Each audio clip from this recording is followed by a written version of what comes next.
গত সোমবারে ছিল আমার এক বোনের বিয়ে, আর আমরা রেডি হয়ে চলে গেছিলাম সেখানে।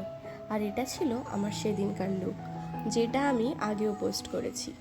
সেখানে গিয়ে দেখলাম ওখানে ওদের বিয়ে শুরু হয়ে গেছে, কারণ ওদের বিয়ে ছিল গোধূলি লগ্নে। তারপর বিয়ে দেখতে দেখতে আমরা সবাই চলে গেলাম কফি খেতে। পাশে ফুচকাও ছিল, তাই লোভ সামলাতে না পেরে সেটাও খেয়ে নিলাম। তারপরে আবার চলে গেলাম বিয়ের আসরে বিয়ে দেখার জন্য।